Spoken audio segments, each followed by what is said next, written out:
मेरे बच्चे, मनुष्य का यह जीवन विभिन्न प्रकार की संभावनाओं से भरा हुआ है। कई मायनों में यह पूर्ण रूप से विचित्र है। यह प्रतिदिन मनुष्य जीवन के समक्ष नए नए प्रकरण प्रस्तुत करता है। कभी यह खूबसूरत लगता है तो कभी इसमें भयावह अंधकार दिखाई देता है। कभी लगता है कि यह जीवन कितना मनमोहक है तो कभी लगता है कि इसमें जीने जैसा कुछ भी नहीं है। कभी यह सुनहरे जीवन के पन्नों को लिख देता है तो कभी काली स्याही से लिख देता है। ऐसा मालूम पड़ता है कि अब सब कुछ खत्म सा हो गया है, फिर भला यह जीवन हमें क्यों मिला है। मनुष्य निरंतर इस तरह की संभावनाओं से घिरा हुआ होता है, और जो मनुष्य निरंतर इस तरह की बातें सोचता है उसके पीछे दो बहुत ही महत्वपूर्ण मानसिकता होती है। एक डर और दूसरा जीवन को समझने की चाह। जब यह दोनों आपस में टकराते हैं तब ऐसी परिस्थितियां उत्पन्न होती हैं। मेरे प्रिय बच्चे, मैं जानता हूं कि तुम निरंतर क्या सोचते रहते हो, और आज यही कारण है कि तुम तक मैं यह विशेष संदेश पहुंचा रहा हूं। वास्तव में यह संदेश दिव्य लोक से आया है, सामान्य लोक का यह संदेश है ही नहीं।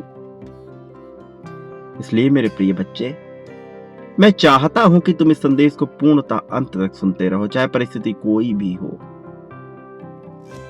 इसे बीच में छोड़कर जाने की भूल बिल्कुल भी ना करना, अन्यथा जीवन के बहुत बड़े सत्य से तुम अपरिचित ही रह जाओगे, जबकि तुम में क्षमता है उस सत्य को जानने की जो तुम्हारे लिए लिखी जा रही है, रची जा रही है। मेरे प्रिय, जीवन के हर एक पहलू में वास्तव में यदि गौर से देखा जाए तो आनंद ही छिपा हुआ है, और ऐसा आनंद जिसका अनुमान कोई भी नहीं लगा सकता, क्योंकि समय यहां बहुत ही शक्तिशाली भूमिका निभाता है। कभी यह समय एकदम मनुष्य के साथ होता है तो कभी बिल्कुल ही विपरीत होता है, और जब यह विपरीत होता है तो उसे लगता है कि उसका सब कुछ उससे छीना जा रहा है, जबकि वह मूल रूप से गहराई में झांक कर देखे तो वह पाएगा कि उससे कुछ भी छीना जा ही नहीं सकता है। यहां समय की अपनी नीति है और प्रकृति की अपनी, और इन दोनों नीतियों के ऊपर मनुष्य जीवन की एक नीति है, वह है संकल्प की नीति। और जो संकल्प की नीति को समझता है वह इस संसार में कुछ भी प्राप्त करने की क्षमता रखता है। लेकिन प्रश्न चिन्ह तो यही है कि क्या तुम में वह क्षमता है कि तुम संकल्प की ताकत को समझ पाओ, बजाय इसके कि लोगों ने तुमसे क्या कहा, बजाय इसके कि तुम्हारा भूतकाल में अनुभव कैसा रहा, बजाय इसके कि तुम्हारे पास धन है अथवा नहीं, तुम्हारी परवरिश कैसी हुई अथवा नहीं।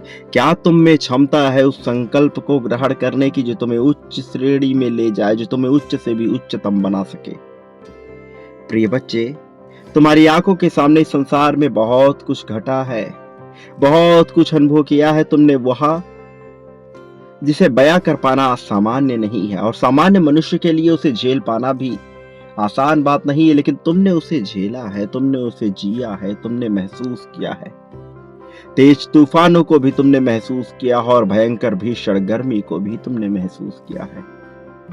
तपन या गलन, दोनों ही परिस्थितियां तुमने बहुत ही गहराई से महसूस की। लेकिन क्या तुम दोनों ही परिस्थितियों में सामान्य बने रहे? क्या तुम्हारे अंदर वह क्षमता थी कि तुम दोनों ही परिस्थितियों से बिना शिकायतों के बाहर निकल सको? इस तरह के जीवन में जो परिस्थितियां घटित हुई हैं उसके तुम आदी हो, यह कोई तुम्हारे लिए नया नहीं है। इसलिए तुम यह समझते हो कि संसार में यदि पहले कुछ भी किसी के साथ बुरा हुआ है तो उसे घबराने की आवश्यकता नहीं है, क्योंकि यह समय भी बीत जाएगा और पुनः एक नया समय आएगा, एक नया चक्र प्रारंभ होगा। शरीर वैसा नहीं रहेगा, मन स्थिति वैसी नहीं रहेगी, नाते रिश्तेदार वैसे नहीं रहेंगे, लेकिन मनुष्य का ऐसे का वैसा ही रहेगा। इसलिए मेरे प्रिय बच्चे, भयभीत होने की कोई आवश्यकता नहीं, घबराने की कोई आवश्यकता नहीं, क्योंकि समय एक के बाद एक लौट कर आएगा, तुम्हारे लिए कुछ नए रूप में आएगा। बहुत से लोगों के लिए उनका प्रथम चरण उतना आनंददायक नहीं होता जितना कि दूसरा चरण होता है। इसलिए यदि तुम्हें दोबारा मौका मिल रहा है तो बिल्कुल भी चिंतित ना हो, बल्कि अपने जीवन में निरंतर बदलाव की आशंका करते रहो, और जो बदलाव की आकांक्षा उत्पन्न करते हैं फिर वह शंकाग्रस्त नहीं होते। जो मनुष्य बदलाव की मांग को स्वीकार करता है, जीवन उसे दूसरा मौका अवश्य ही देती है। अपने आप को फिर से स्थिर करने का, साफ करने का, अपनी किस्मत को फिर से सही दिशा देने का और अपने जीवन में फिर से खुशियों को भर लेने का। ब्रह्मांड यही चाहता है कि यदि तुम अपने जीवन में खुश हो रहे हो तो इसे महसूस करो। खुशी को सकारात्मकता के साथ स्वीकार करो। स्वीकार करो जो तुम्हारे साथ घटित हुआ, स्वीकार करो तुम्हारे अपने वर्तमान जीवन को, और फिर तुम देखोगे कि तुम एक ऐसे योद्धा के रूप में उभर कर सामने आ रहे हो जिसके भीतर किसी भी बात का भय बसा हुआ नहीं है, जिसे किसी भी तरह की चिंता खा नहीं सकती। मेरे प्रिय बच्चे, तुम्हें मौके की तलाश है, लेकिन क्या तुम अपने जीवन में बदलाव के आकांक्षी हो?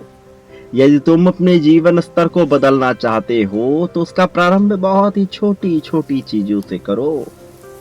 जैसे यदि तुम्हें व्यायाम करना है तो तुम व्यायाम करने के बजाय व्यायाम करने के कपड़ों को पहन लो। फिर तुम्हारा अंतःमन तुम्हें बार बार झकझोरेगा इस बात के लिए कि तुम व्यायाम करो, और तुम देखोगे कि धीरे धीरे तुम्हारा शरीर स्वस्थ होता जा रहा है। प्रारंभ तुम्हें ही करना होगा, मेहनत तुम्हें ही करना होगा, लेकिन परिणाम तुम्हें जितने तेजी से मिलेंगे वह तुम सोच भी नहीं सकते। मेरे प्रिय बच्चे, यदि सादगी के साथ, सच्चाई के साथ, तुमने ईमानदारी के साथ अपने कार्य को अंजाम दिया तो निश्चित तौर पर तुम्हारे जीत की गाथा लिख दी जाएगी। क्योंकि नियति तो अंततः यही चाहती है कि तुम इरादों को स्पष्ट करो, क्योंकि निराकार स्वरूप नियति साकार रूप में आने के लिए तुम्हारे इरादों को स्पष्ट रूप से समझना चाहती है। यदि तुम्हारा मन बार बार भटकता रहता है, तुम दुर्लभ होने की आकांक्षा तो करते हो लेकिन दुर्लभ होने का कार्य नहीं करते हो, तो इसका परिणाम तुम्हें भुगतना ही पड़ेगा। लेकिन वह लोग जो मनुष्य जीवन को समझते हैं, वो जो तुम्हें प्रेम करते हैं, उनके जीवन में तो सुधार होना ही है, क्योंकि उन्होंने सत्य का साथ दिया है। वो धर्म के मार्ग पे चलने के लिए तैयार हुए हैं, तुम्हारा अनुसरण कर रहे हैं। ऐसे मनुष्य निश्चित तौर पर प्रगति को प्राप्त करेंगे मेरे प्रिय। लेकिन जो लोग बेवजह की चिंता फैला रहे हैं, बेवजह का डर फैला रहे हैं, उन्हें सावधान होने की आवश्यकता है, वरना वो बहुत कुछ गंवा सकते हैं। प्रिय बच्चे, तुम्हें अपने जीवन में अपने कार्यों को सुधारना है ताकि तुम अपने कर्मों को सही रूपरेखा दे सको। मैं जानता हूं कि तुम निरंतर मौके की मांग करते हो।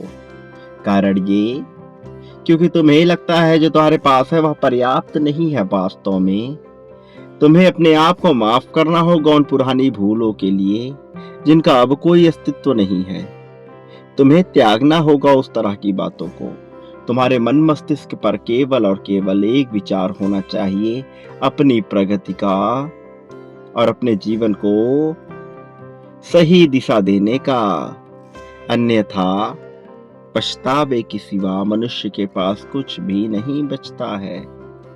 मेरे प्रिय बच्चे, मैं चाहता हूं कि तुम अपने मन में उत्पन्न हो रहे सभी प्रकार के भय को समाप्त कर दो।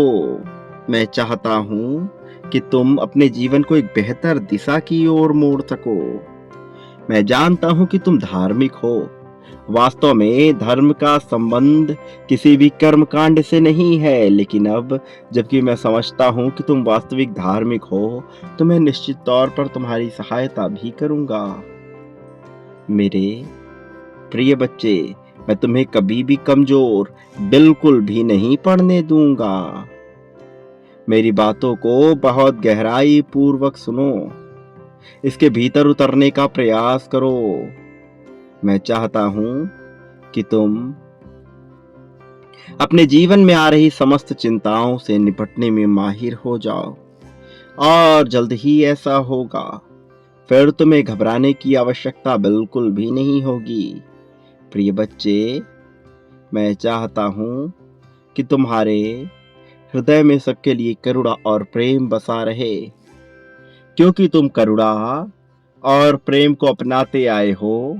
तब तुम्हारे ऊपर कुछ ऐसी विशेष कृपा भी होगी जिससे तुम जीत को हासिल कर पाओ और यह जीत तुम्हें बहुत ही आसान लगने लगे।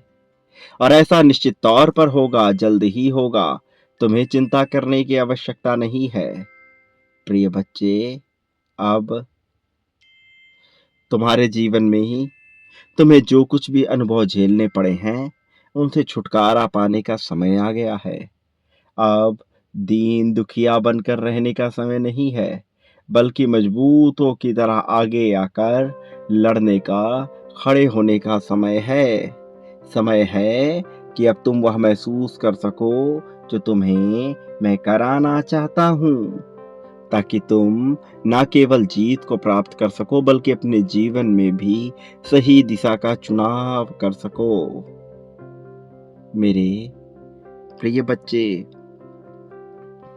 मैं सदैव तुम्हारे साथ हूँ, इस बात को कभी भूलना मत। मैं जानता हूँ कि वो सभी लोग जो तुमसे नफरत करते हैं, जो तुमसे बेवजह की ईर्ष्या रखते हैं, वो नहीं चाहते कि तुम्हें किसी भी तरह का लाभ हो। लेकिन उनके चाहने न चाहने से कुछ भी नहीं बदलेगा, बल्कि उन्हें तो अपने कर्मों की सजा देनी होगी। प्रिय बच्चे, जीत तुम्हारे बहुत करीब आ चुकी है। अब तुम एक संगठन की तरह कार्य करोगे। वास्तव में अकेले होते हुए भी तुम संगठित होगे अपने मन मस्तिष्क से। अपने जीवन में तुम्हें एक संगठन को तैयार करना है, यह उद्देश्य है। वास्तव में इसके माध्यम से तुम अपने लक्ष्य तक पहुंच पाओगे। इसलिए बिना भयभीत हुए, बिना किसी भी तरह की चिंता किए, सही लोगों से संपर्क बनाना तुम्हारे लिए अत्यंत आवश्यक है। क्योंकि जब तुम ऐसा करोगे, तभी तुम अपनी वास्तविकता को सही कर पाओगे, और तभी तुम वह हासिल कर पाओगे जो तुम्हें हासिल कर लेना चाहिए। मेरे प्रिय बच्चे, तुम्हारा समय मूल्यवान है। अपने इस मूल्यवान समय को कभी भी मत गंवाना। सदा याद रखना, जब इस संसार का प्रत्येक जीव, सजीव, अजीब, निर्जीव तुम्हारे विरुद्ध होगा, मैं तब भी तुम्हारे साथ खड़ा रहूंगा। हमेशा ही खड़ा रहा हूँ, हमेशा ही खड़ा रहूंगा। मेरे प्रिय, मैं तुम्हें जीत दिलाने से बिल्कुल भी पीछे नहीं हटूंगा। बिल्कुल भी चिंता नहीं करूंगा कि तुम्हें किसी भी तरह की कोई समस्या हो। मेरे प्रिय बच्चे, तुम्हें अब तक जो भी दुख झेलना पड़ा है, वह सब भूल जाओ और एक नई शुरुआत पर ध्यान दो, क्योंकि यही समय है तुम्हारे लिए सब कुछ पा लेने का। अन्यथा यह समय लौट कर नहीं आएगा, और फिर पछतावे के सिवा कुछ भी नहीं बचता है। मेरे प्रिय, मुझे याद है तुम्हें अपने जीवन में ऐसी ऐसी परिस्थितियों को देखना पड़ा था, जब तुम्हें बहुत तकलीफ हुई, जब तुम्हें छुप कर रहना पड़ा, अपनी सच्चाई को छुपाना पड़ा।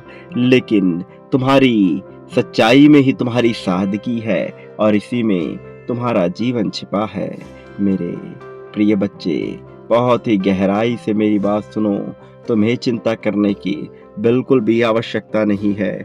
मैं सदैव तुम्हारे साथ हूँ। ईश्वर पर विश्वास रखो। ब्रह्मांड तुम्हारा कार्य बहुत ही जल्द संपन्न करेगा।